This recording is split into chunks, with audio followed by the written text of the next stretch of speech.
है एवरीवन। सो कैसे हैं आप लोग? क्या हाल चाल? सब ठीक ठाक? कैसे चल रही है पढ़ाई? तो आज हम लोग करने वाले हैं रियल नंबर्स में, that is fundamental theorem of arithmetic.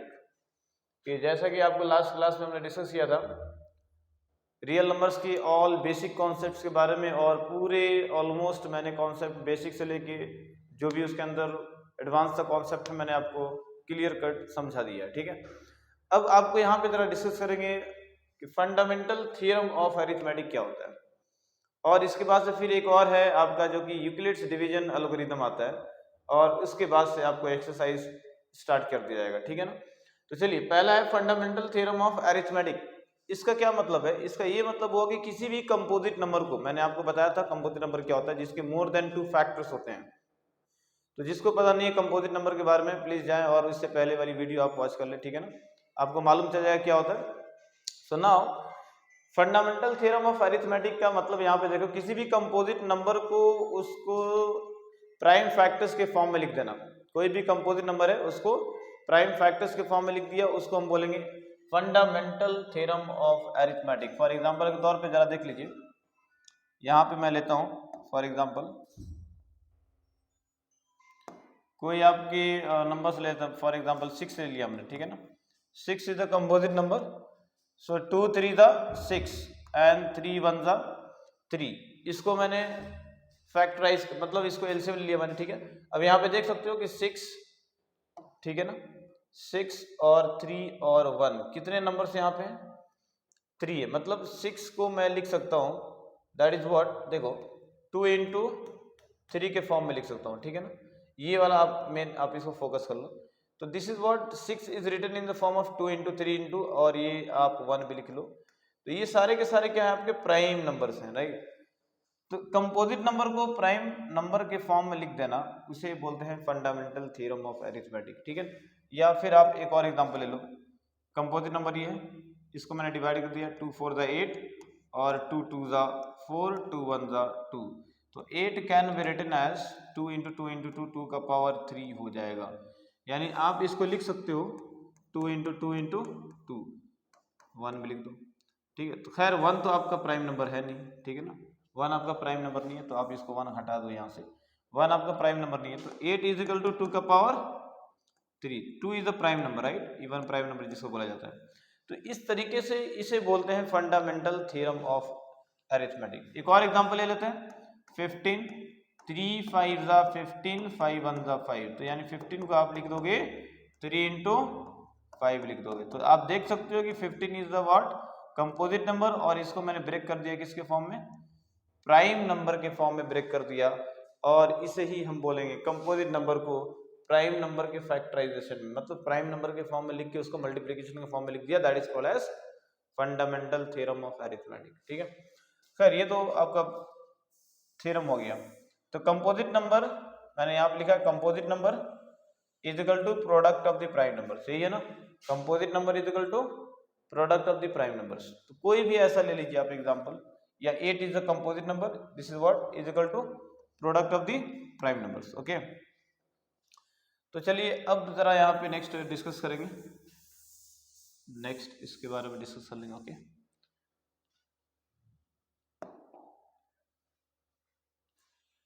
एक और चीज पहले समझ लेते हैं यहाँ पे। ठीक है? एक और चीज समझ लो कि यूक्लिड्स डिवीजन एल्गोरिथम क्या होता है। यूक्लिड्स डिवीजन एल्गोरिथम, ओके, या कुछ लोग बोलते हैं यूक्लिड्स डिवीजन लेमा मेथड बोलते हैं, Euclid's division lemma method. Okay, तो यूक्लिड्स डिवीजन एल्गोरिथम। ठीक है, तो ये भाई साहब ने क्या बताया, देखो ये बहुत बेसिक चीज है।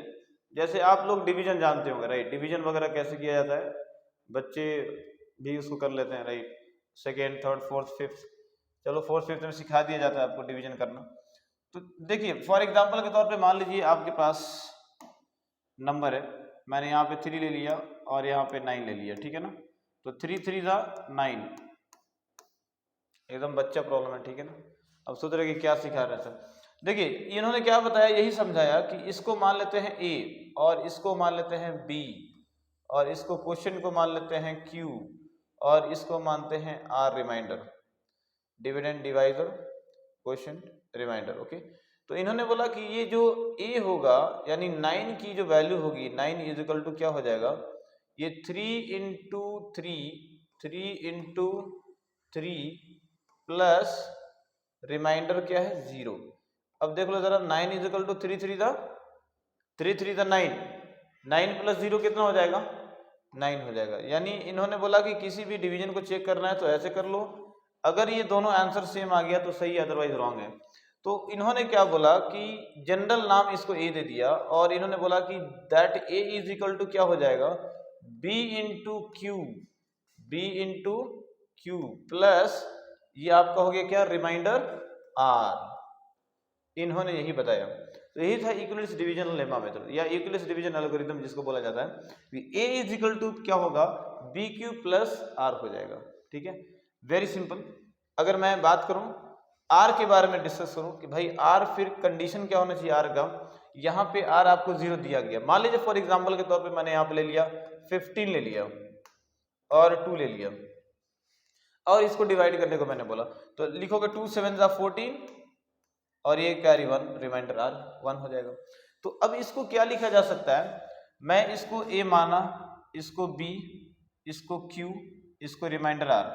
तो यूक्लिड्स डिवीजन के हिसाब से क्या लिखोगे आप, उनके हिसाब से लिखोगे 15 is equal to 2 into 7 plus 1 लिखोगे, ये लिखोगे। अब जरा चेक कर लो, ये आपका है रिमाइंडर, ये आपका है रिमाइंडर।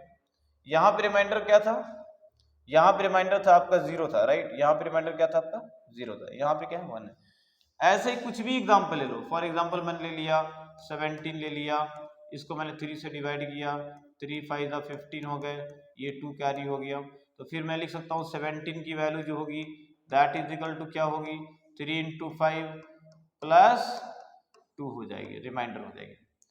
तो अब देखो यहाँ पे मैं बताना क्या चाह रहा हूँ, ये जो रिमाइंडर आपका दिख रहा है, क्या ये रिमाइंडर सम टाइम 0 हो रहा है, सम टाइम 1 हो रहा है, सम टाइम 2 हो रहा है, सम टाइम 3 4 5 6, एनी नंबर, यानी 0 से ऑल पॉजिटिव, 0 भी हो सकता है, ऑल पॉजिटिव नंबर भी हो सकता है, लेकिन क्या कभी निगेटिव आएगा, नेगेटिव कभी नहीं आ सकता है।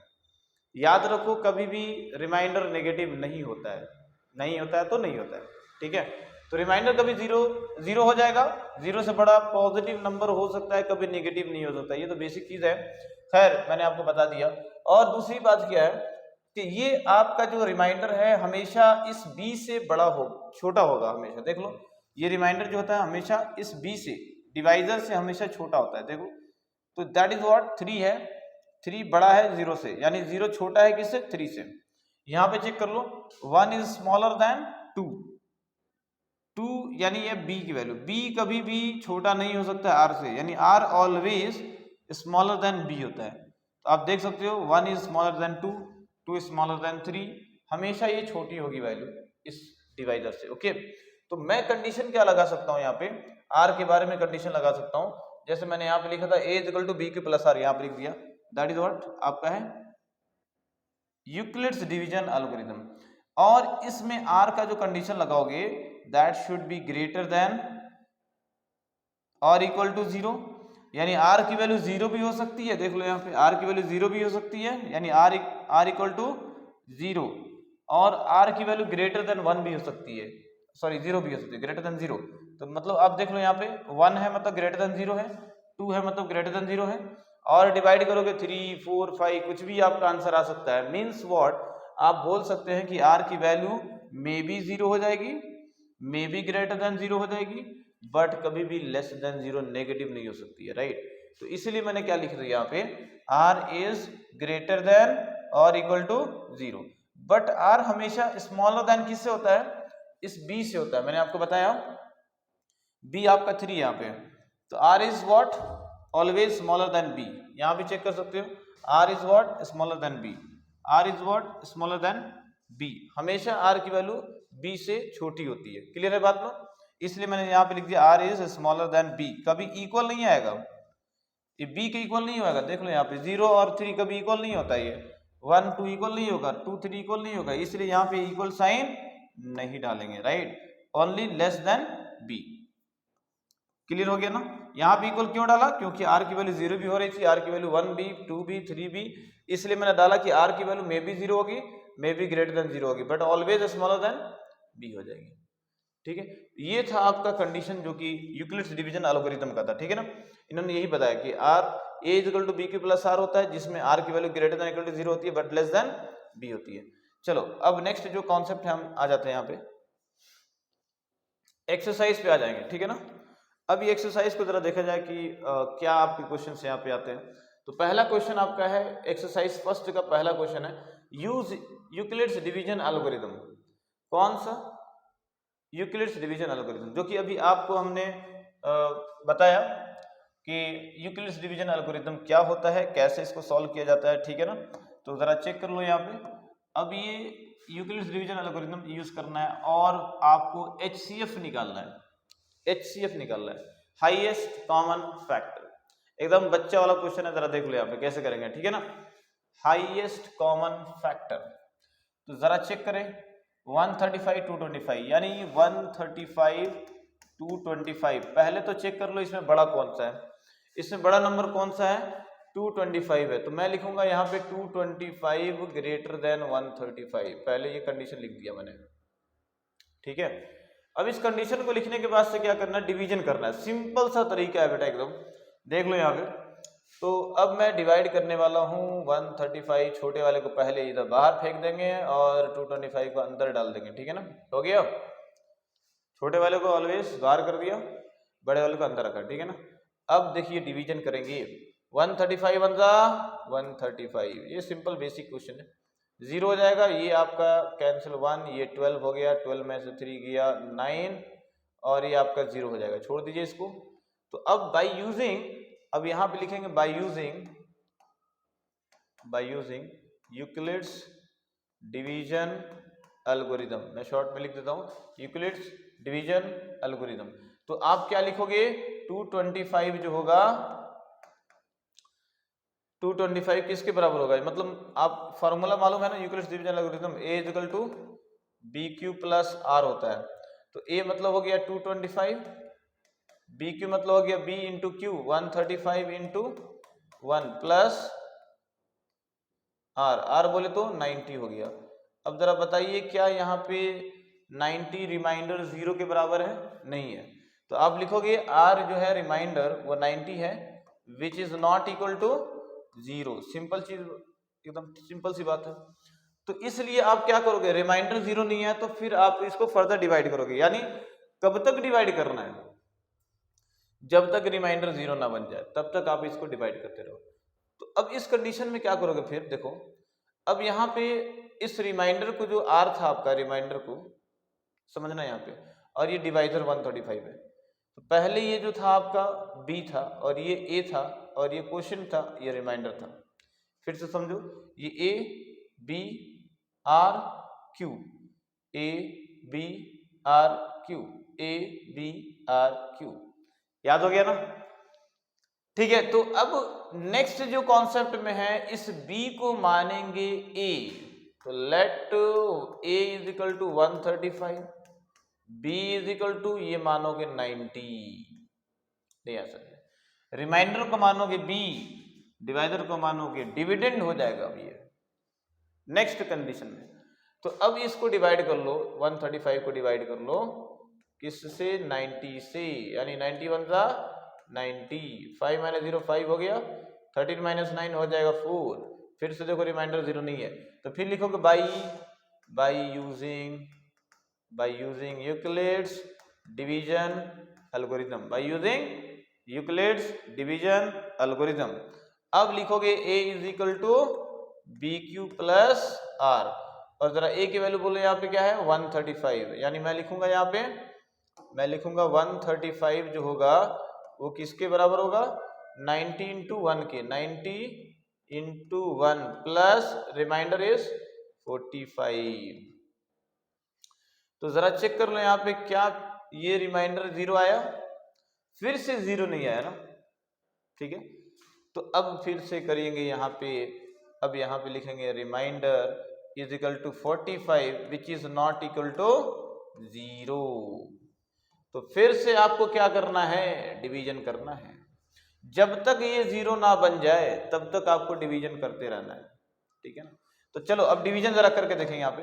तो फिर से आप मानोगे लेट, अब देखो फिर से लेट, अब ये आपका था A B R Q, A B R Q, तो अब इस बी को मानो ए और आर को मानेंगे बी। कहने का मतलब अब फिर से डिवीजन करो, यानी आप 45 से डिवीजन करेंगे 90 को, तो 45 टू ज़ा 90, आपका हो गया 0 रिमाइंडर। तो फाइनली आप रिजल्ट आप देख सकते हैं, रिमाइंडर 0 आ चुका है। तो bye using Euclid's division algorithm आप लिख सकते हैं 90 जो होगा 45 इंटू 2 प्लस रिमाइंडर 0 के बराबर हो जाएगा। अब इस कंडीशन में लिखोगे r is equal to 0, r क्या है आपका 0। अब जब r 0 रिमाइंडर 0 आ गया, यहाँ पे स्टॉप कर देंगे और स्टॉप करने के बाद से लिखेंगे आप इससे पहले मतलब 0 जहाँ रिमाइंडर है ना, इसके डिवाइजर को ले लो बस। रिमाइंडर जहाँ 0 है उसके रिमाइंडर के 0 वाले के डिवाइजर को लेना बेटा, याद रखो। ऐसा नहीं कि इधर पे आ जाओ इधर पे आ जाओ इधर पे आ जाओ, नहीं, रिमाइंडर जहाँ पे लास्ट में 0 आया उसके डिवाइजर को आप लोगे, दैट इज आंसर। तो आप लिखोगे therefore HCF of 135, 225 is equal to, ये हो जाएगा 45। आ रही बात समझ में? तो ये था आपका यूक्लिड्स डिवीजन एल्गोरिथम से कैसे सॉल्व किया जाए, ठीक है ना, बहुत सिंपल सा कॉन्सेप्ट था। अब चलिए नेक्स्ट क्वेश्चन पे आ जाते हैं। इसी का आपका सेकंड, ये आपका क्वेश्चन है 196 और दिस वन। तो जरा इसको कैसे किया जाएगा चेक कर लेते हैं एक बार, ठीक है। इसको इरेज कर देता हूं मैं, ओके ना, ठीक है। चलिए अब नेक्स्ट क्वेश्चन पे आ जाएंगे। 196 एंड 238,220। अब इसमें बड़ा कौन सा है जरा चेक कर लो। तो 38 ऑब्वियसली ये बड़ा है, ग्रेटर देन 196। तो अब छोटे वाले को लेंगे बाहर, बड़े वाले को लेंगे अंदर में, ठीक है ना। तो अब जरा देख लो यहाँ पे 38,220 को मैं डिवाइड किया 196 बन जा 196 लिख दिया, ठीक है। अब इसको जरा सब्ट्रैक्ट कर दो, तो ये हो जाएगा 7 और ये हो जाएगा 12 minus 6, 7 minus 9 not possible. Subtraction कर लो तो एकदम बेसिक से समझा दे रहा हूँ। 17 माइनस 9 8 हो जाएगा और ये 1 हो जाएगा, ठीक है ना। चलो अब ये 2 को कॉपी कर लिया, 1862 कितनी बार में जाएगा 9 टाइम चेक कर लेते हैं। तो 9 6 जा 54, 5 कैरी, 9 9 जा 81 प्लस 5 86, 8 कैरी, 9 1 जा 9 प्लस 8 17 हो जाएगा, ठीक है। सब्ट्रैक्शन तो खैर ये सब मल्टीप्लिकेशन सब्ट्रैक्शन तो कर लोगे ना यार। चलिए अब ये 5 हो गया, ये 12 हो गया, 12 माइनस ये 5 हो जाएगा, तो 12 माइनस 4 8 हो जाएगा और 5 माइनस इज नॉट पॉसिबल। अब ये 7 और ये 15 माइनस 6 तो कितना हो जाएगा 9 हो जाएगा और ये 7 माइनस 7 0 और ये 0 हो गया, तो 98। 0 कॉपी कर लो, 980, 5 मरतबा ले जाओ, 5 6 जा 30, 5 9 जा 45 प्लस 3 48, 5 करिए 5 5 प्लस 9, ओके। तो दिस इज व्हाट आपका रिमाइंडर 0। चलो बहुत अच्छी बात है, एक ही स्टेप में रिमाइंडर 0 आ गया, ठीक है। तो अब एक स्टेप में आ गया तो कुछ करना ही नहीं है आपको, क्या कर लो यहाँ पे लिखो by using Euclid's division algorithm, ठीक है ना। तो मैं लिखूंगा 38220 इज इक्वल टू क्या लिखेंगे 196 इंटू 195 प्लस रिमाइंडर 0। रिमाइंडर क्या हो गया आपका 0 हो गया। तो इस केस में आप लिखोगे r इज इक्वल टू क्या हो जाएगा, r is equal to 0, r is equal to क्या हो गया 0। तो जब r 0 हो गया तो फिर आप लिखोगे therefore HCF of 196,38220 is equal to कितना हो जाएगा। अब ये आपका पहला स्टेप पे ही 0 आ गया ना, तो इसलिए पहला ही आंसर आपका हो जाएगा 196। That's it. आई थिंक सबको बात समझ में आ रही होगी, राइट। तो दैट्स सो सिंपल, आप इसको कर सकते हैं इजीली। बस आपको आना चाहिए डिवीजन, और डिवीजन बेटा तो मैं आपको वो भी समझाता हुआ चल रहा हूँ, देख लो यहाँ पे। नहीं आया तो भी समझ लीजिए, यहाँ पे एकदम बेसिक से डिवीजन, मल्टीप्लिकेशन, एडिशन, सब्ट्रैक्शन करा रहा हूँ, ठीक है ना।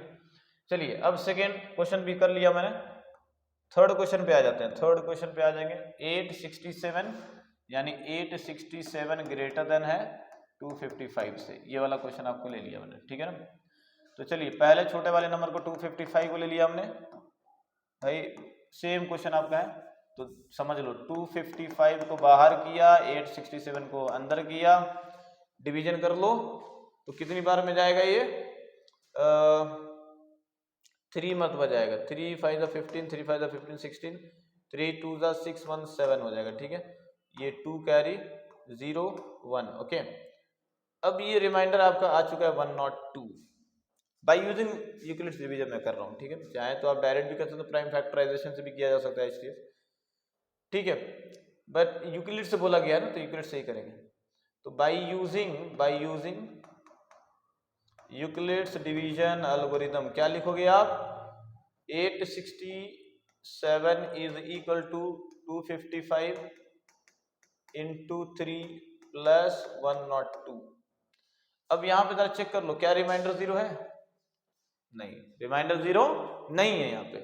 तो r is equal to 102 which is not equal to 0, ये 0 के बराबर नहीं है, इसलिए फर्दर डिवाइड करेंगे। फर्दर डिवाइड करने के लिए माना जाता है लेट इसमें, अब ये a था, ये आपका था a, समझो मैंने लास्ट में बताया था a, और ये था b, और ये था q, और ये था r।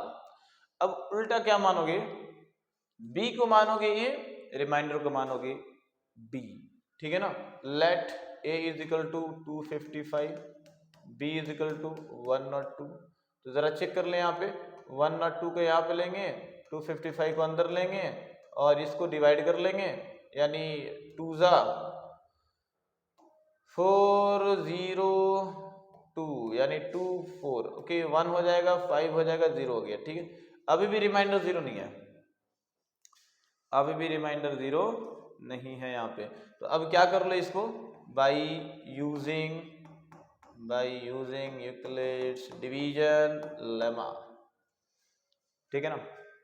तो यूक्लिड्स डिवीजन लेमा यूज करेंगे और यहाँ पे निकालेंगे, यानी 255 की जो वैल्यू होगी 102 इंटू 2 प्लस 51, यानी प्लस 51। देख लो यहाँ पे रिमाइंडर आपका 51 है, जो कि 0 के बराबर नहीं है। तो फर्दर क्या करो, इसको डिवाइड कर लो बेटा, तब तक करते रहो जब तक रिमाइंडर 0 नहीं आता, सिंपल सा कॉन्सेप्ट है यार, ठीक है ना। तो अब फिर से यहाँ पे मानोगे let a is equal to 102, b is equal to 51, ये मान लिया, यानी इसको a माना, इसको b माना, तो 51 से डिवाइड कर लो 102 को, 51 2 ज़ा 102, खत्म कहानी, दैट्स इट। तो रिमाइंडर 0 आ चुका है मेरा, तो मैं लिखूंगा by using Euclid's division algorithm. आप लिख सकते हैं 102 is equal to 51 into 2 plus remainder 0, ठीक है ना, 0। तो अब देख सकते हो यहाँ पे रिमाइंडर आपका क्या है, रिमाइंडर आपका है 0, रिमाइंडर आपका आ चुका है 0, इसलिए बात हो गई खत्म, रिमाइंडर हो गई 0, रिमाइंडर इज 0, देयरफॉर HCF किसका 867 255 इज इक्वल टू क्या लिखोगे आप, ये वाला नंबर लिखोगे, यानी 51 हो गया। सबको समझ में आ गई बात ना, यस।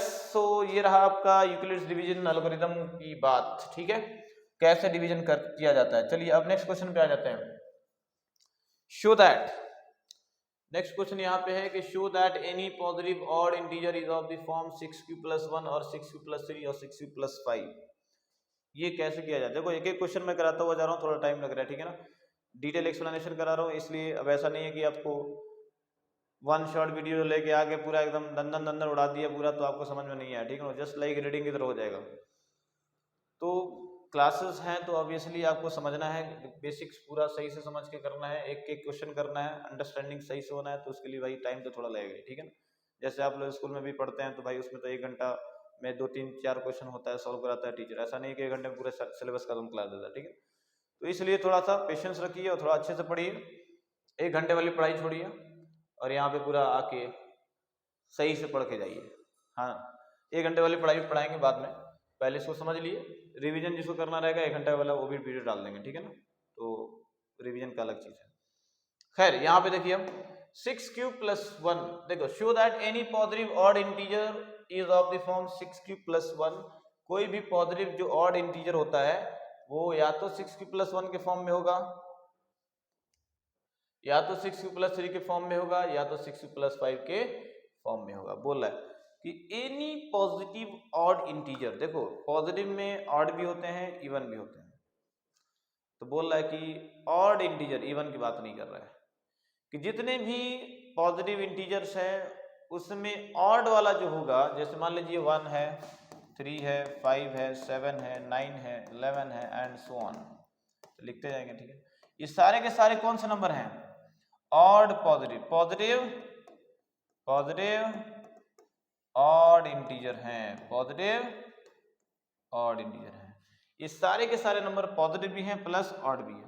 तो बोल रहा है कि जितने भी पॉजिटिव ऑड इंटीजर्स हैं वो या तो इसके फॉर्म में होगा 6q+1 के फॉर्म में होगा, या तो 6q+3 के फॉर्म में होगा, या तो 6q+5 के फॉर्म में होगा।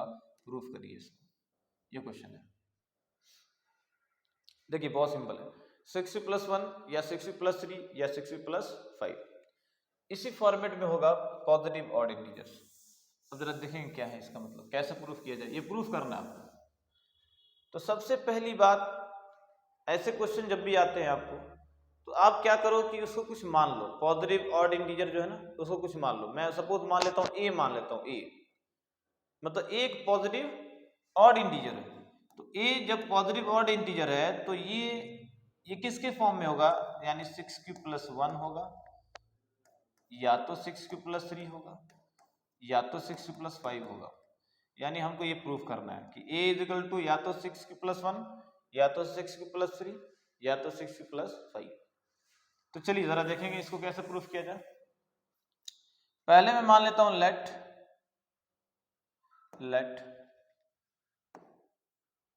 The positive odd integer, let the positive integer से मान, let the positive integer be a. हमने मान लिया कि पॉजिटिव इंटीजर क्या है आपका, let the positive integer be a, मतलब पॉजिटिव इंटीजर जो है आपका ए है आपका, ठीक है ना। तो अब अगर ए है तो मैं लिखूंगा यहाँ पे on dividing a by b, मतलब ए को डिवाइड किया जा रहा है। अगर मैं यहां पे लिखता हूं तो इसका क्या मतलब हुआ कि 8 को डिवाइड किया जा रहा है, 8 को डिवाइड किया जा रहा है किससे, 4 से, इसका ये मतलब हुआ 8 डिवाइडेड बाई 4, तो ऑन डिवाइडिंग 8 बाई 4 ऐसे पढ़ोगे, ठीक है ना। तो वैसे मैं यहाँ पे लिखता हूँ on dividing a by b, मतलब ए को डिवाइड किया जा रहा है बी से, यानी ए अंदर आएगा बी बाहर जाएगा। On dividing a by b मतलब मैंने ए को डिवाइड किया किससे, बी से। तो अगर मैंने ए को डिवाइड किया बी से तो आपका यहाँ पे आंसर क्या आएगा, जरा देखो यहाँ पे मैं लिखूंगा क्वोशिएंट कुछ आएगा, रिमाइंडर कुछ आएगा। तो on dividing a by b we get let on dividing a by b we get quotient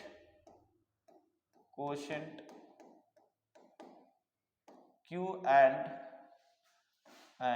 reminder को हमने मान लिया आर, रिमाइंडर आर मान लिया कि ए को मैंने जब बी से डिवाइड किया तो क्वोशिएंट आपका क्या है, क्यू है भाई। जब भी किसी चीज को डिवाइड करोगे तो क्वोशिएंट भी आएगा और रिमाइंडर भी आएगा। तो क्वोशिएंट को हमने क्या मान लिया, क्यू, रिमाइंडर क्या मान लिया, आर। तो बाई यूजिंग, मैं लिख सकता हूं by using Euclid's division algorithm, ठीक है ना। तो आप क्या लिख सकते हो, a is equal to B Q plus r, ये लिखा जा सकता है, a is equal to B Q plus r. जरा समझे यहाँ पे, बहुत सिंपल तरीका मैं बता रहा हूं, ठीक है ना। अगर ए को बी से डिवाइड करोगे क्वोशिएंट क्यू आएगा, रिमाइंडर आर आएगा। तो इस कंडीशन में यूक्लिड्स डिवीजन एल्गोरिथम से क्या लिख सकते हैं आप, a is equal to B Q plus r लिख सकते हो। ये तो परफेक्ट समझ में आ गया, ठीक है ना। चलिए अब r की कंडीशन मैंने बताया था आपको, r should be greater then और इक्वल टू 0 होगा, बट लेस देन हमेशा b होगा। ये आपको मैंने कंडीशन स्टार्टिंग में बोल दिया था, याद रख लो। r greater than equal to 0 but lesser than b, less than और इक्वल टू b नहीं होगा, याद रख लो, लेस देन b होगा बस। चलिए इसको इक्वेशन नंबर 1 मान लिया। अब मैं अगर कंडीशन लगाता हूं, लिख put b is equal to 6। देख लो बेटा यहाँ पे ये a is equal to B Q plus r है ना, ये 6 क्यू प्लस समथिंग बोल रहा है, तो यानी b Q plus r, b Q plus r, b Q plus r, ऐसा फॉर्मेट में समझने की कोशिश करो यहाँ पे। तो यहाँ पे है 6 क्यू प्लस 1 मतलब b Q plus r, b Q plus r, b Q plus r, ऐसा है। यानी b की वैल्यू आप क्या मान लो, 6 मान लो। b की वैल्यू क्या मानेंगे, 6। तो put b is equal to 6 in equation 1, equation 1 में, इक्वेशन 1 में आप b की वैल्यू 6 रिप्लेस कर दो, ठीक है। रिप्लेस कर दिया तो a इज इक्वल टू हो जाएगा b की वैल्यू 6 q प्लस r, ठीक है। नहीं ऐसा नहीं, ये हो गया आपका। और ये r की जो वैल्यू है greater than equal to 0 but lesser than क्या हो जाएगी, जरा मैं इसको सेपरेटली लिख देता हूं, जरा देखो, मैं एक अलग कलर से इनको लिख देता हूं हाईलाइट करके। r should be greater than equal to 0 but lesser than b, b मतलब क्या है आपका, b मैंने 6 रिप्लेस किया तो 6 हो गया, ठीक है ना। ये हो गया, एकदम व्हाइट व्हाइट दिख रहा है। अब जरा देखिए तो पॉसिबल वैल्यूज क्या होगी, therefore the possible values of r will be, r की वैल्यू आप लिख दोगे यहाँ पे r इज इक्वल टू, बेटा देख लो 0 और 6 के बीच में, तो r greater than equal to 0 है, मतलब r की वैल्यू 0 तो हो सकती है बट 6 नहीं हो सकती है, बिकॉज यहाँ पे देखो इसका क्या मतलब जरा समझ लो, r greater than equal to मान लो 0 लिख दिया और लेस देन 5 लिख दिया, मतलब है r की वैल्यू 0 हो सकती है, 0 से बड़ी हो सकती है, बट 5 से छोटी होनी चाहिए, 5 की इक्वल नहीं है। देखो यहाँ पे 5 से लेसर बोला है सिर्फ, अगर मैं यहाँ पे इक्वल भी डाल दिया, ये इक्वल भी डाल दिया, तो इसका मतलब 5 को भी इंक्लूड करना पड़ेगा। फिर अगर ये इक्वल नहीं डाला ना तो 5 को इंक्लूड नहीं करना पड़ेगा। ये अगर मान लीजिए मैंने इक्वल नहीं डाला, ये इक्वल नहीं डाला तो 5 को, इक्वल नहीं डाला, यहाँ पे इक्वल नहीं डाला तो 5 को इंक्लूड नहीं करना, 4 तक बस लिखना। अगर मान लीजिए ऐसे लिख दिया r greater than equal to 0 है, लेस देन 3 है, तो r की वैल्यू 0 हो सकती है, 1 2 हो सकती है, 3 नहीं हो सकती है, बिकॉज यहाँ पे इक्वल नहीं डाला है मैंने। अगर इक्वल डाल दिया होता तो फिर ये 3 भी लेना पड़ता है, ठीक है। चलो ये समझ में आ गया होगा इसे, ठीक है। अब जरा देखो r की वैल्यू, पॉसिबल वैल्यू क्या है, 0 1 2 3 4 एंड 5, ठीक है। 6 से छोटी वैल्यू है, मतलब 5 तक आप जा सकते हो, ठीक है। ये रहा, तो ये पॉसिबल वैल्यूज ऑफ r हो चुकी है। अब हमको क्या करना है ना, r की वैल्यू 0 1 2 3 4 5 लेके इसमें सब्स्टिट्यूट करना है और चेक करना है कि इवन कौन सा है, ऑड कौन सा है, बस बहुत सिंपल फंडा है, ठीक है ना। आपको सिर्फ प्रूफ करना है ऑड वाला, देख लो यहाँ पे आपको सिर्फ प्रूफ करना है ऑड का केस प्रूफ करना है। तो मैं यहाँ पे लेता हूँ केस 1 केस 2 केस 3 करके देख लो। यहाँ पे केस 1 के केस में अगर मैं बात करूं तो if r is equal to, मैं अगर लेता हूं मान लीजिए, ठीक है ना, if r is equal to 0 लिया, r is equal to 0।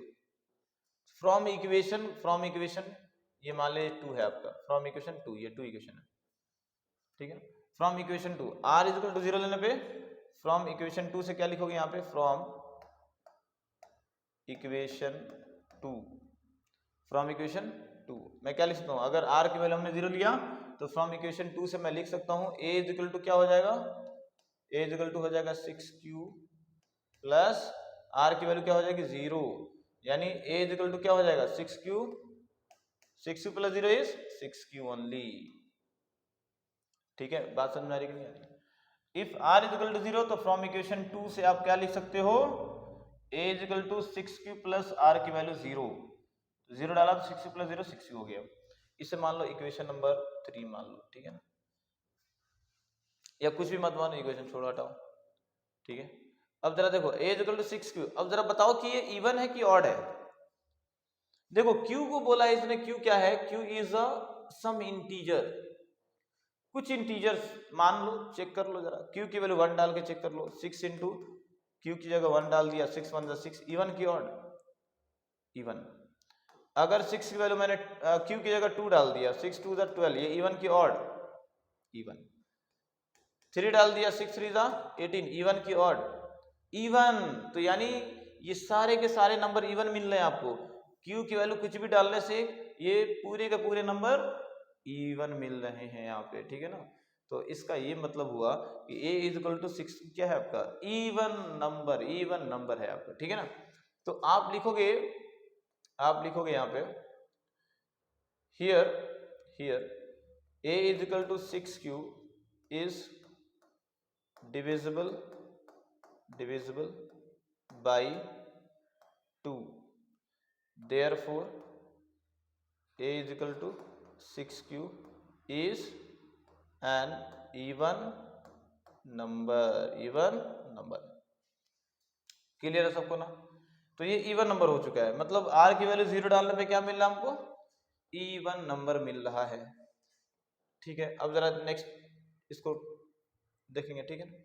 If r is equal to हमने क्या डाल दिया 1, अब 1 ले लो, पहले 0 डाला था, अब 1 ले लो, तो मैं डायरेक्ट लिख रहा हूं फ्रॉम इक्वेशन किससे, 2 से, फ्रॉम इक्वेशन किससे, यहाँ पे 2 से, फ्रॉम इक्वेशन 2 से a इज इक्वल टू क्या हो जाएगा 6q प्लस r की जगह 1 डाला, तो यानी ये आंसर 1 हो जाएगा, ठीक है।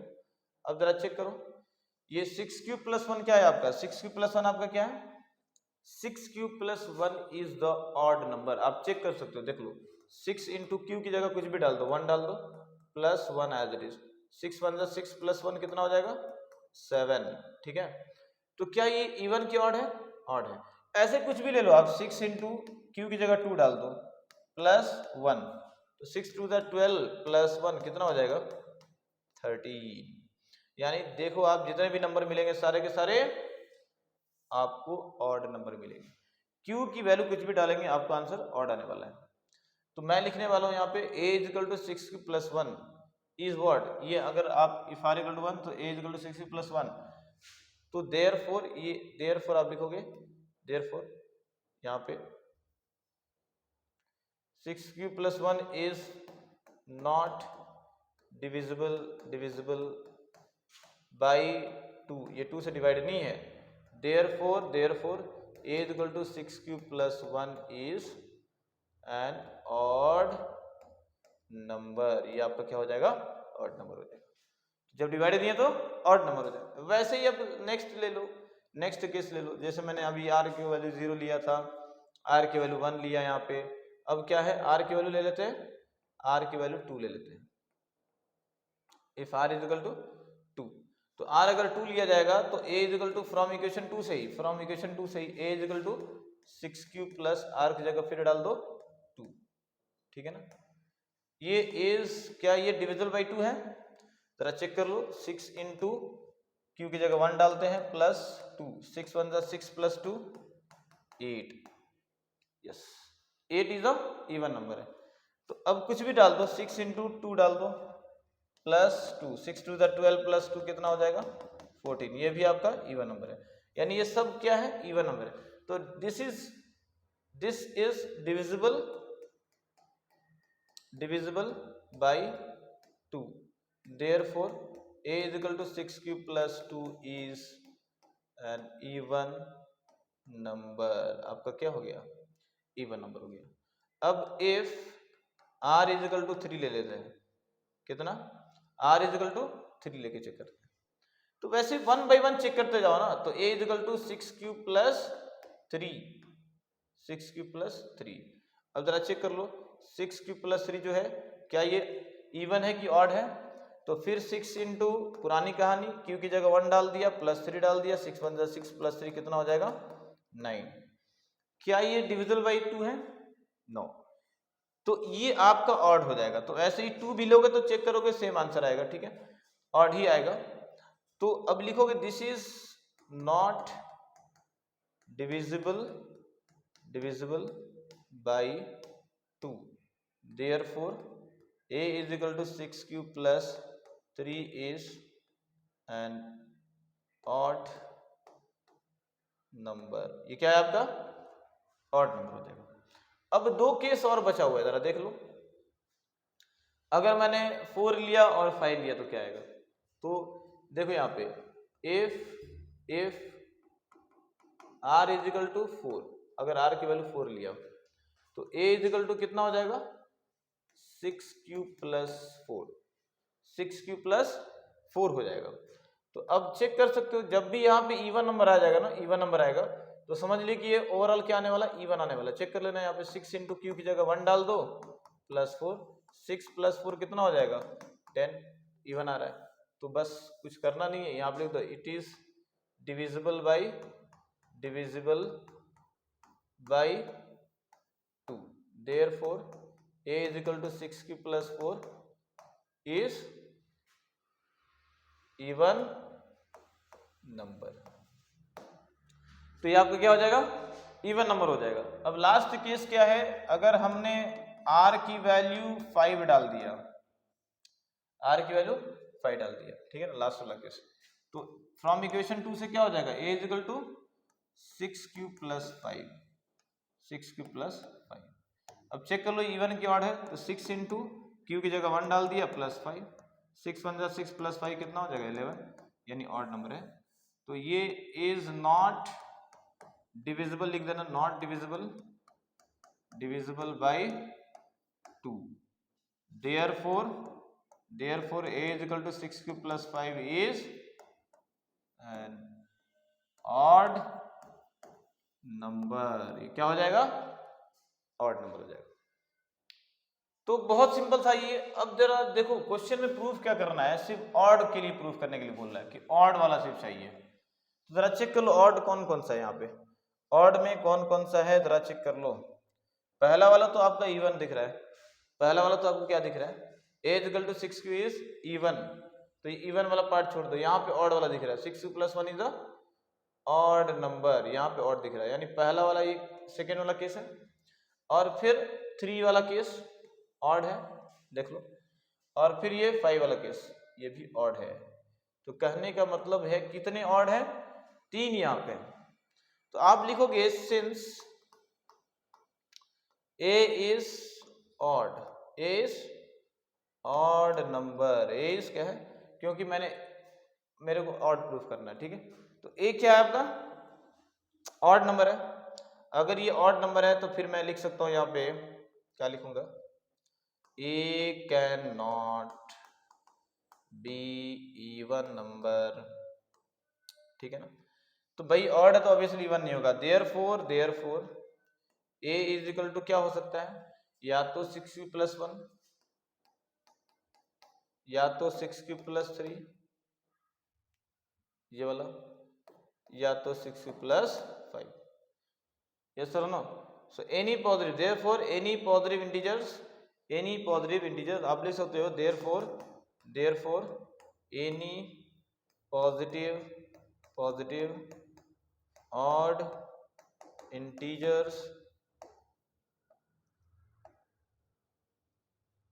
Can be, any positive integers क्या बोला है? Of the form, any positive integers of the form 6 q plus 1, 6 q plus 3 और 6 क्यूब प्लस 5। ये हो सकता है, ठीक है ना, या तो 6 + 1 हो जाए और 6 + 3 और 6 + 5 हो जाएगा, हेंस प्रूव्ड आप लिख सकते हो, ठीक है ना। बात समझ आ रही कि नहीं आ रही है? तो ये था आपका, that is important question, show that the any positive odd integer is of the form of this. चलिए नेक्स्ट क्वेश्चन पे आ जाते हैं। ये है अब an army contingent of 16 members is to march behind an army band of 32 members in a parade. The two groups are to be marched in the same number of columns. What is the maximum number of the columns in which they can march? देखो बहुत simple है, इसमें आप एक चीज याद रख लो बेटा, बस एक चीज याद रख लो, खत्म कहानी। अगर मैक्सिमम यूज किया, लार्जेस्ट यूज किया या फिर लॉन्गेस्ट यूज किया,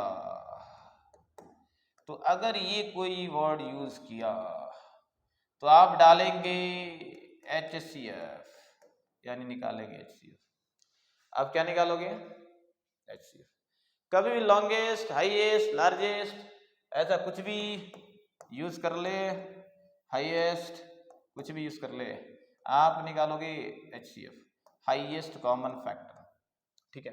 तो ये कुछ ऐसा ही क्वेश्चन है आपका, देख लो, हाईएस्ट कॉमन फैक्टर निकालना पड़ेगा। मैक्सिमम बोल रहा है, मैक्सिमम मैक्सिमम मैक्सिमम बोल रहा है, कितना हो सकता है कॉलम। तो भाई आप क्या कर लो, 616 और 32 का HCF निकाल दो। 616 ग्रेटर देन 32, आप लिखोगे 32 को बाहर, 616 को अंदर, bye using Euclid's division algorithm. तो यानी आप लिख सकते हैं 1 × 32, यानी 9 × 11, ये 5 - 3 2।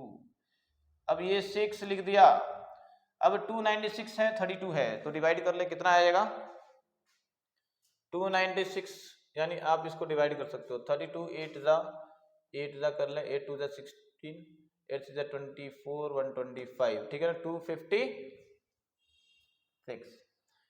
9 में जा सकते हैं क्या, 9 × 2 = 18, 9 × 3 = 27, 27, हाँ 9 × 2 = 18 जा सकता है, ठीक है ना। तो चलो 9 से जरा चेक कर ले, 9 से तो 9 × 2 = 18, 1 कैरी, 9 × 3 = 27, 128, आप लिखोगे ये 8 - ओके ठीक है, 16 - 8 8, ठीक है, 9 ओके, 0 हो गया, 0 हो गया।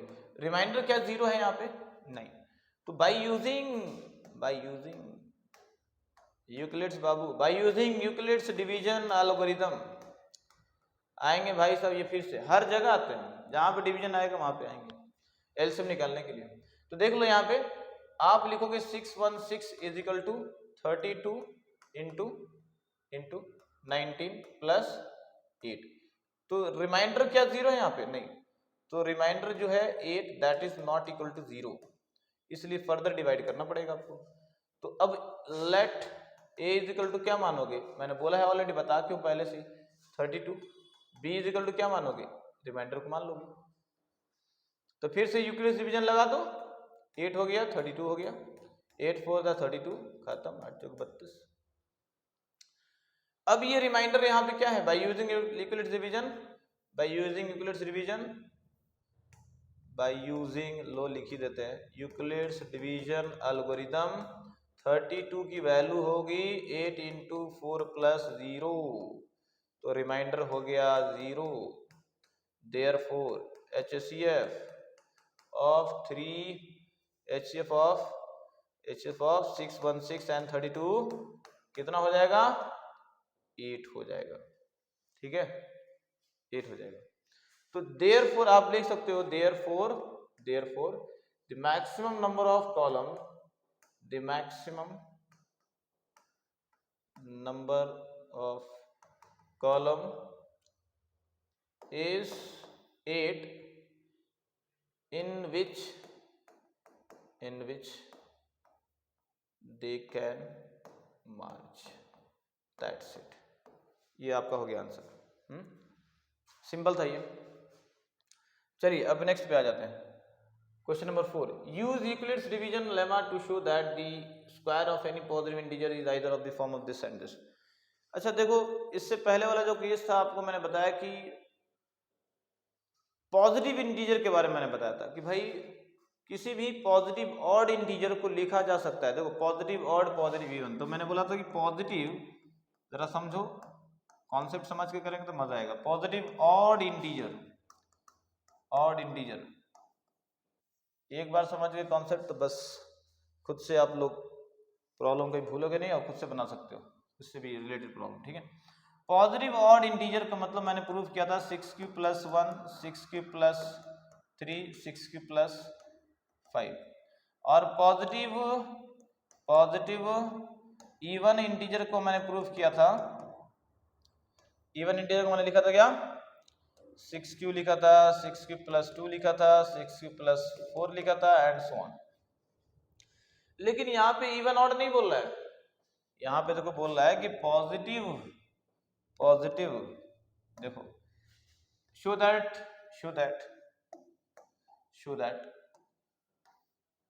Square of any positive integer.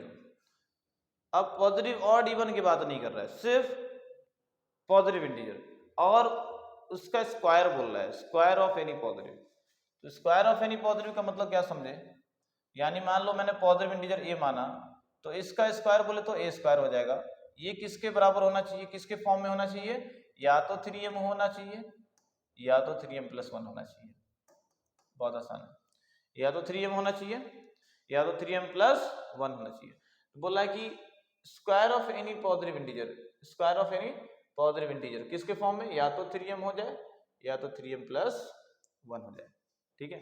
ये प्रूफ करना है, सिर्फ पॉजिटिव इंटीजर नहीं, वो मैंने बोला था ए इक्वल टू दिस, यहाँ पे ए इक्वल टू दिस, ये ऑड ये इवन। अब square of any positive integer is 3m है, 3m प्लस 1। तो जरा चलो इसको सॉल्व करते हैं, प्रूफ किया जाए इसको कैसे करेंगे। तो अब मैं मान लेता हूं let the positive integer be a, मैंने ए मान लिया। फिर से वही कहानी, on dividing a by b, on dividing a by b, the quotient be q and remainder r. Quotient को क्यू मान लिया, रिमाइंडर को आर मान लिया, ठीक है ना। तो by using Euclid's division algorithm क्या लगा सकते हैं आप लिख सकते हैं a is equal to B Q plus are, और हमने आपको r का कंडीशन बता रखा है r greater than equal to 0 but less than b, ये सब बता दिया था, ठीक है ना। चलो अब यहाँ पे 3m प्लस 1 ऐसे समथिंग कुछ दिया जा रहा है, राइट। तो मैं फिर से b की वैल्यू क्या रिप्लेस करूंगा, put b is equal to, ये इक्वेशन 1 मान लो। ये देखो बेटा लास्ट टाइम वही किया था ना, जो दिया 6 था तो मैंने 6 डाला था। अब 3 है तो मैं लिखूंगा b, put b is equal to 3 in equation 1 में डाल दिया। तो a की वैल्यू क्या हो जाएगी 6, सॉरी b की वैल्यू क्या है 3, तो 3q प्लस r हो जाएगी। अब इसे लिखेंगे इक्वेशन नंबर 2। अच्छा एक और चीज है, r greater than equal to 0 but less than क्या b मतलब क्या डाला हमने 3, तो 3 डाल दो यहाँ पे, है ना। तो देयरफॉर लिखूंगा यहाँ पे, therefore the possible value of r will be r is equal to क्या हो जाएगा 0 से 3, यानी 3 से छोटा 0 या 0 से बड़ा, 0 1 2, बस ये सब कहानी पहले बता दिया कैसे इसको लिख रहा हूं मैं। अब लिखेंगे केस 1 केस 2 केस 3, यानी अब लिखोगे if r is equal to 0, ये इक्वेशन नंबर 2 हो जाएगा। r इज इक्वल टू 0 डाल दो मान लो फॉर एग्जांपल के तौर पे, तो इक्वेशन 2 में तो r इज इक्वल टू 0, तो a becomes 3q plus 0, r की value 0, so this become what 3q only. Clear है ना। Next if r is equal to, मान लो ये r की वैल्यू थी, इफ r इज इक्वल टू मैंने 1 ले लिया, ठीक है ना। तो a की वैल्यू क्या हो जाएगी फ्रॉम इक्वेशन 2 से a is equal to 3q plus r की जगह 1 डाल दो। क्लियर है? ठीक है, इसको थोड़ा इससे मार्क कर देता हूँ। ठीक है, अगर हमने डाल दिया if r is equal to 2, so a is equal to 3q plus 2। Clear है ना? 3q प्लस 2 हो जाएगा। r की वैल्यू 1 लिया तो 3q प्लस 1, 2 लिया तो 3q प्लस 2 हो जाएगा। अब हमको प्रूफ करना है square, not positive integer only, square proof करना, राइट? तो मैं कंसीडर करूंगा, consider a is equal to ये वाला, a is equal to 3q। ठीक है, अब स्क्वायरिंग ऑन, ये हटो यार, on both the side, squaring on both the side, दोनों तरफ स्क्वायर किया जाए। तो अब ये क्या हो जाएगा, ए स्क्वायर इज इक्वल टू ये क्या होगा 3q का होल स्क्वायर। तो ए स्क्वायर इज इक्वल टू 3 का स्क्वायर 9 और q का स्क्वायर q स्क्वायर। ओके ना? A square is equal to 3 into 3 and this is what q square. Clear ना? So a square is equal to 3 into 3q square means what, that is represented by suppose m लिख दिया हमने। ठीक है ना? तो 9q square means what, 9 represented by 3 into 3। 9 को मैं लिख सकता हूँ कि 3 इंटू 3 और q square as it is. Okay, so that is what 3 as it is, 3q square represented by small m। अब ये पूरी वैल्यू यहाँ ब्रैकेट में डाल दो, where m is equal to what 3q square, m is equal to 3q square. देखो मैंने क्या बोला कि स्क्वायरिंग ऑन बोथ साइड, तो a स्क्वायर हो जाएगा और इसका स्क्वायर क्या 3 का स्क्वायर 9, q का स्क्वायर q स्क्वायर, तो 3 इंटू 3 लिख दिया इसको, q square as it is. अब मैंने 3 एज इट इज और इसको पूरे को m मान लिया। क्यों ऐसा किया? बिकॉज हमको चाहिए 3m के फॉर्म में। देख लो यहाँ पे 3m के फॉर्म में चाहिए। तो square of any positive integer, आप देख सकते हो, square of any positive integer is of the form 3m। Okay, पहला प्रूफ कर दिया मैंने। अब सेकेंड जरा देखो, सेकेंड यहाँ पे कंसीडर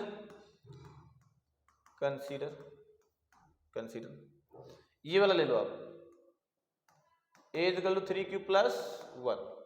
फिर से लिख दो स्क्वायरिंग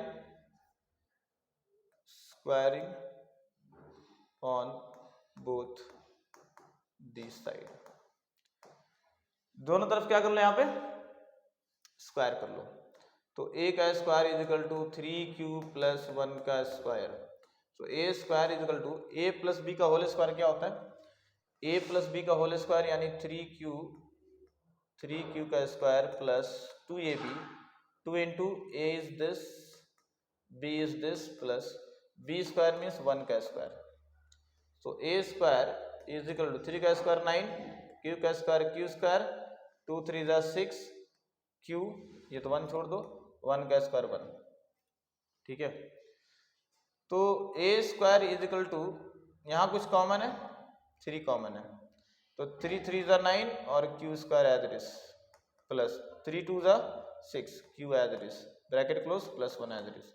ये ऐसे 1 को मैंने क्यों नहीं लिया, क्योंकि 1 आपका कॉमन भी नहीं है, दूसरी बात 1 हमको आंसर में चाहिए भी।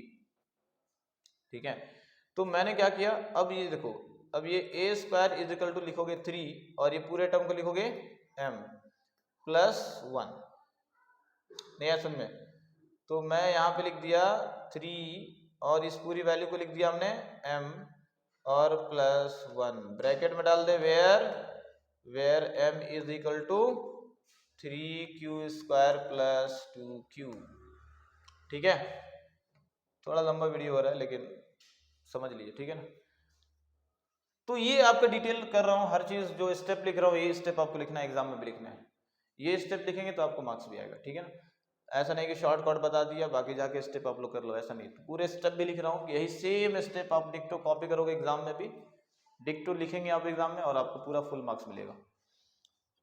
तो ये a स्क्वायर 3m प्लस 1। अब नेक्स्ट जो लास्ट वन है आपका, कंसीडर मैं करूंगा ये वाला part, consider consider a is equal to क्या 3q प्लस 2, फिर से स्क्वायरिंग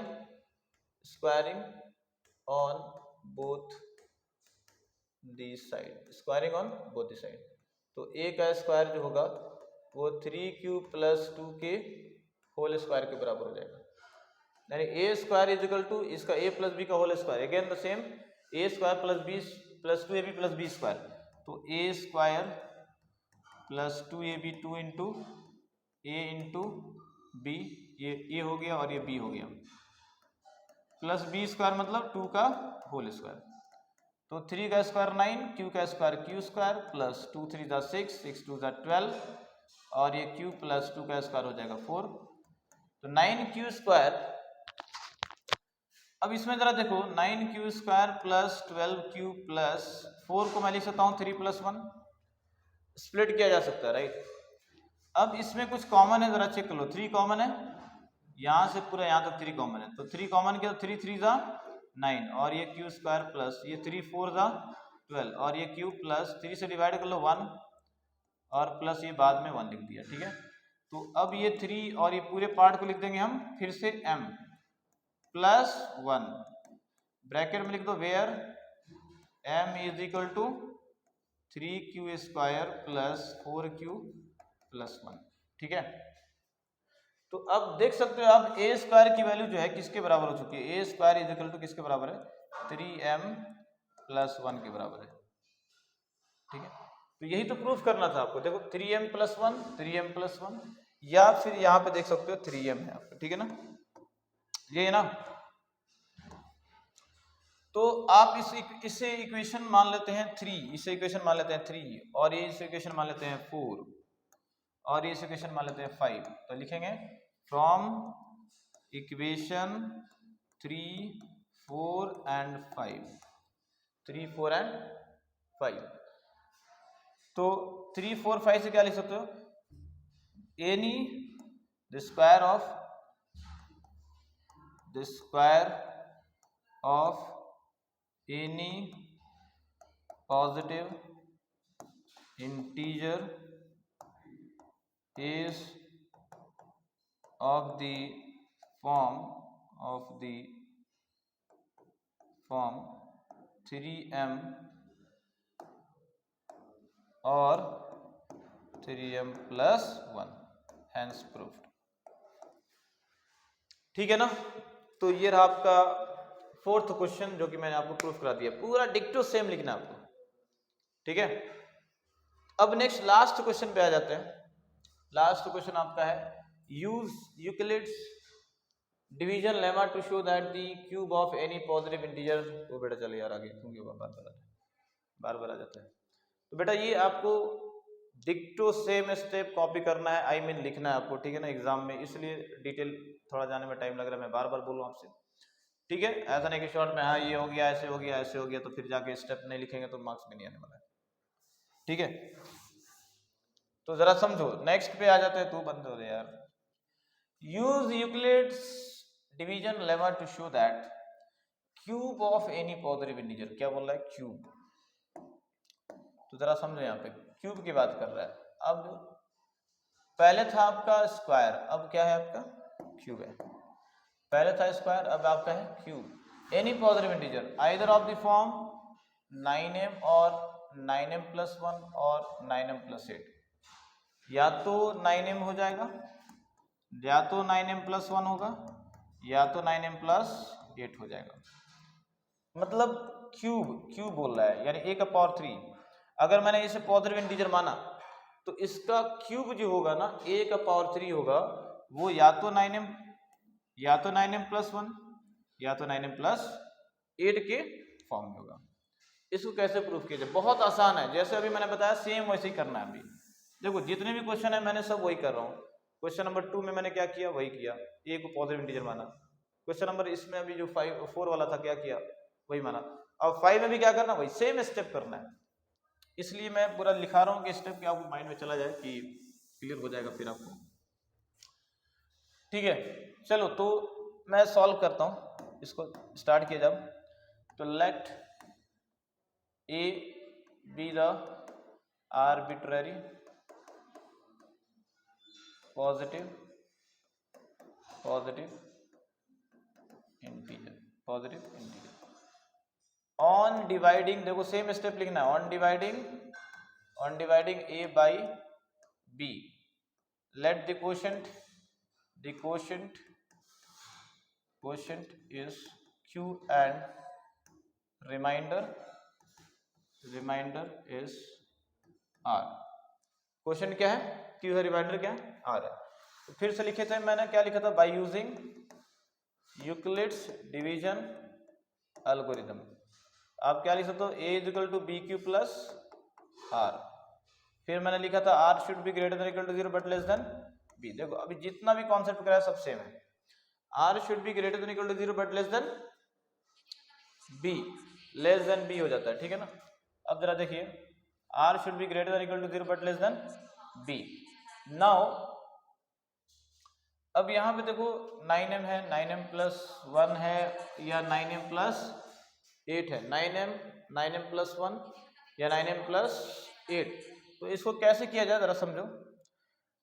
मैंने इससे पहले अभी आपको क्या कराया, इससे पहले आपको मैंने कराया अभी कि that is any positive integer is of the form, that is what आपका था 3q था, या 3q प्लस 1 था, या 3q प्लस 2 था, यही था ना। 3q या 3q प्लस 1 या 3q प्लस 2, ये पॉजिटिव इंटीजर की मैं बात कर रहा हूँ, ठीक है ना। Square of the positive integer is different, ये आपका डिफरेंट था, स्क्वायर वाला डिफरेंट था, ये स्क्वायर वाला डिफरेंट था, ठीक है ना, स्क्वायर वाला डिफरेंट था। बट ये आपका पॉजिटिव इंटीजर की अगर बात कर लो, तो positive integer is that is a is equal to 3q, a is equal to 3q plus 1 और a is equal to 3q plus 2। Clear है ना। तो चलिए इसको जरा देख लेंगे। So a is equal to, मैं यहाँ पे लिख सकता हूँ, therefore a is equal to 3q plus 1 और 3 मतलब 3q प्लस 2, ये लिखा जा सकता है, ठीक है, क्योंकि मैंने ऑलरेडी इसको प्रूफ करा चुका हूँ, ठीक है ना। a is equal to 3q plus 1 या 3q प्लस 2 हो जाएगा। अब ये क्या करो, कंसीडर कर लो, यहाँ पे consider a is equal to 3q। अब क्यूबिक है, बिकॉज क्यूब चाहिए आपको, right, cube is given to you, right, cube. तो cubic on both the side, तो मैं इसको लिख दूंगा a का power 3 is equal to 3q का पावर 3, यहां पे लिख दिया a क्यूब 3q का पावर 3। तो a cube as it is 3 का पावर 3 कितना होता है 27, 3 इंटू 3 इंटू 3 27, q का power 3। Now a cube is equal to 27 can written as 9 into 3 लिखा जा सकता है, 9 3 जा 27 हो जाएगा, और ये cube power 3 as it is. अब जरा समझो यहाँ पे, a cube is equal to 9 as it is, 3q का power 3 means what, consider this as a m। तो यहाँ मेंशन कर दो ब्रैकेट में, मैंने इस टोटल को m माना है, जैसे अभी लास्ट प्रॉब्लम मैंने किया, राइट, अभी इससे पीछे वाले प्रॉब्लम में किया था ना, सब में m मानना था, राइट। तो वेयर यहाँ पे लिख सकते हो, where m is equal to what, m is equal to this पूरा पार्ट, 3q का पावर 3 मानोगे। तो एक पहला आंसर आपका आ चुका है, देख लो यहाँ पे, a cube is equal to 9m, जो कि आपको प्रूफ करना था, यहाँ पे पहला आंसर हो चुका है। अब कंसीडर फिर से करेंगे, यहाँ पे consider a is equal to what, second वाला पार्ट 3q प्लस 1। ये आपका पार्ट जो मैंने कहाँ से लिया है, आपको ऑलरेडी मैंने पहले वाले प्रॉब्लम में प्रूव कर चुका हूँ कि a is equal to 3q plus 1 3q plus 2, ये क्या है, आपके पॉजिटिव इंटीजर्स हैं, इसलिए मैंने डायरेक्ट ले लिया यहाँ पे, ठीक है ना। अब इसको लेके क्यूब करना है, फिर से cubic on both the side, cubic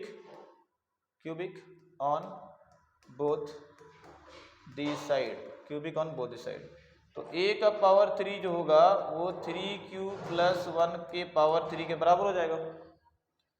a cube is equal to a plus b का होल क्यूब क्या होता है, अब a cube a plus b का पावर 3 मतलब होता है a cube plus 3a² b plus 3ab² plus b³। ये फॉर्मूला याद रहना चाहिए। a प्लस बी का whole cube is equal to a³ plus 3a² b plus 3ab² plus b³। तो यहाँ पे जरा a की वैल्यू ये है और b की वैल्यू ये है, तो a³ मतलब हो जाएगा आपका 3q का power 3 plus 3a² b, 3 into a² का मतलब हो गया 3q² इंटू b मतलब 1 प्लस 3ab², तो a कितना है 3q, b² मतलब हो गया 1 का स्क्वायर प्लस b³ मतलब हो गया 1 का पावर 3। ठीक है, तो अब जरा इसको देख लें, तो a³ इज इक्वल टू 3 का पावर 3 हो जाएगा 9 और q का power 3 as it is plus 3 into 3 का स्क्वायर हो जाएगा 9 और q का square q² into 1 as it is plus 3 3 the 9 और q एज इट इज 1 का स्क्वायर 1 ही होगा, छोड़ दो, प्लस 1 का पावर 3 1। तो a³ इज इक्वल टू, इसमें कुछ कॉमन है, पहले और सिंपलेस्ट फॉर्म में कर ले, 9q का पावर 3 प्लस 3 9 द 27 q², ये 1 छोड़ दीजिए, 9q प्लस 1। इसमें कुछ कॉमन है, यहाँ तक 9 कॉमन है, तो बचेगा यहाँ पे q का पावर 3 प्लस 9 3 ज़ा और ये q² प्लस 9 कॉमन किया तो q बचा प्लस 1 बचा। ठीक है, अब a³ इज इक्वल टू ये पूरा 9 एज इट इज, ये पूरे पार्ट को लिख देंगे m plus 1 as it is, where m is equal to लिख दो q का power 3 plus 3q² plus q। अब लास्ट है जो कि 9m प्लस 1 9m प्लस 8 के फॉर्म में करना है, तो ये वाला पार्ट लेके कंसीडर कर लो, consider a is equal to 3q plus 2। अब फिर से cubic on both the side, cubic on both the side, तो लिखेंगे a का पावर 3 3q का प्लस 2 का होल पावर 3, तो फिर से वही a³ is equal to a plus b का होल पावर 3 क्या हो जाएगा, a³ प्लस 3 इंटू a² मतलब 3q का square into b plus 3 into 3q और b का स्क्वायर मतलब 2 का स्क्वायर प्लस b³। 3 का पावर 3 27, q का पावर 3 q3 प्लस 3 इंटू 3 का स्क्वायर 9 q² प्लस इंटू 2 हो गया प्लस 3 3 दो 9q इंटू 2 का स्क्वायर 4 प्लस 8 हो जाएगा। ठीक है, अब नेक्स्ट जो है a³ की value is equal to 27 q का पावर 3 प्लस 3 9 द 27 और 27 इंटू 2 कर लो 56, डायरेक्ट में लिख देता हूँ 56 q² प्लस 9q 9 4 द 36 लिख दो 36 q प्लस 8। ठीक है, मल्टीप्लिकेशन कर लिया बस, अब प्लस 8 चाहिए, छोड़ दो प्लस 8 को ऐसे। ठीक है, इसमें कुछ कॉमन है, 9 कॉमन है, तो फिर 9 3 ज़ा 27 q का पावर 3 प्लस 9 9 8 ज़ा, तो ये नहीं 56 हो गया, तो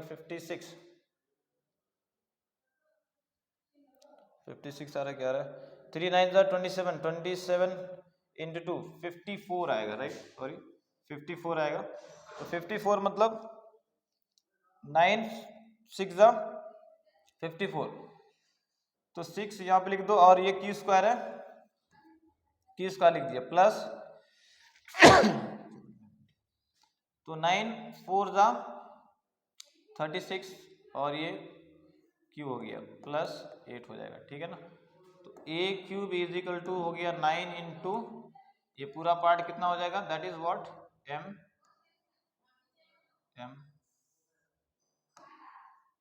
प्लस 8 हो जाएगा, where m is equal to क्या हो गया 3q power 3 plus 6q square plus 4q।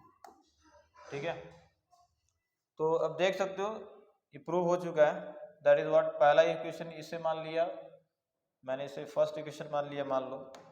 ठीक है, पहला इक्वेशन ये हो गया, दूसरा इक्वेशन ये हो गया, तीसरा इक्वेशन ये हो गया।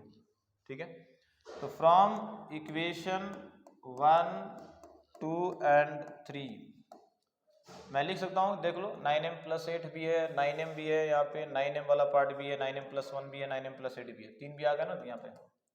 तो from equation 1 2 3 we can say that any cube of any positive integer is of the form 9m और 9m प्लस 1 और 9m प्लस 8, हैंस प्रूफ्ड। तो ये आपके हो गए पूरे exercise complete, first exercise complete हो चुका है। तो होप सबको समझ में आया होगा, और अगर कुछ डाउट रहा तो फिर कमेंट करके बताइए। Thank you for watching this video, please share करें, सब्सक्राइब करें और लाइक करें।